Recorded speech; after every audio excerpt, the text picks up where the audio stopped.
আলহামদুলিল্লাহ, আউযুবিল্লাহি মিনাশ শাইতানির রাজিম, বিসমিল্লাহির রহমানির রহিম। পবিত্র রমজান মাস, আজকে 22শে রমজান। আমার সামনে উপবিষ্ট আমার এক রোগী বসা আছে। এই রোগীটার সমস্যা ছিল ফিস্টুলা। ফিস্টুলায় উনি 3 মাস ধরে কষ্ট পাচ্ছিলেন। তো যাই হোক, আপনার এই ফিস্টুলা হওয়ার পর আপনি কি চিকিৎসা করছেন বলেন তো? এলোপ্যাথি চিকিৎসা ইঞ্জেকশন লছি, তা বাদে হাসপাতালে ঘুরছি, তারা ফেরত দিছিল। অপারেশন করতে বলছিল? জি, অপারেশন করে বলছিল। আর যে ডাক্তার আমি চিকিৎসা সে বলছিল অপারেশন করা যাবে না। কিন্তু এলোপ্যাথি ডাক্তার আপনাকে বলছিল যে অপারেশন করতে হবে। জি, তো আপনি অপারেশন করেন নাই। না। তারপরে কি করলেন? আপনি আমার কাছে আসলেন। আপনি কাছে আসেন? আমি আপনাকে ওষুধ দিছি কয়বার? একবার। একবার। আপনি আগের চাইতে ভালো মনে করেন না খারাপ মনে করেন? ভালো, ইনশাল্লাহ। আগের সাথে ভালো মনে করেন? ইনশাল্লাহ ভালো। কতটুকু ভালো মনে করেন? অনেক ভালো হয়েছে। অনেক ভালো। জি। অনেক ভালো। তো প্রিয় বন্ধুরা, ফেসবুক বন্ধুরা যারা আছেন,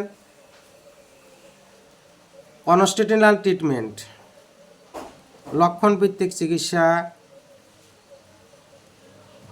রোগীর লক্ষণের উপরে নির্ভর করে ওষুধ, সিমটম সিমিলারি মেডিসিন।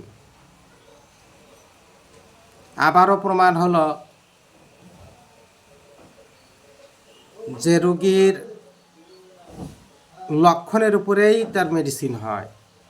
শারীরিক, মানসিক, দৈহিক যে লক্ষণগুলো থাকে এই লক্ষণের উপরেই ওষুধ নির্বাচন হয় এবং এতেই আরোগ্য লাভ করে। আমি এই রোগীর জন্য ওষুধ নির্বাচন করেছিলাম কোস্টিকাম 0/2 0/3।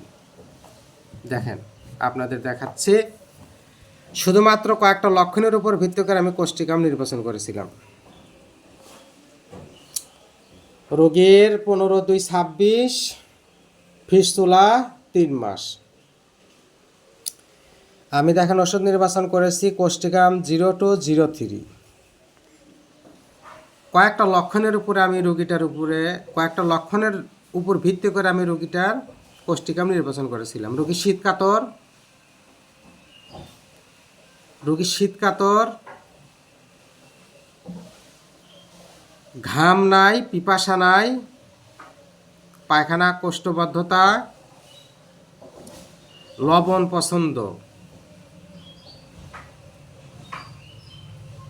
আপনার তো বলছে মিষ্টি বেশি একটা পছন্দ করেন না। না, মিষ্টি বেশি একটা পছন্দ করে না।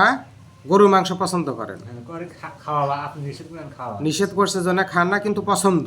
জি। কুকুরের ভয়, দয়া মায়া বেশি। এই কয়েকটা লক্ষণের উপর আমি কোস্টিকাম নির্বাচন করি এবং রোগী আমার 1 মাসের ভিতরে অনেকটা ভালো। দোয়া চাই। আমি এই রোগীর জন্য আজকে 12/3/26 আবার আমি কোস্টিকাম 0405 নির্বাচন করলাম। এই ওষুধেই আল্লাহ যেন ওনাকে ভালো করে, দেখা যায়। এবার এই রোগীটাকে আমি আবার 1 মাস পরে আপনাদেরকে একটু ফলো আপ দেখাবো ইনশাআল্লাহ তাআলা। ভালো থাকবেন, সুস্থ থাকবেন। আসসালামু আলাইকুম রহমতুল্লাহ।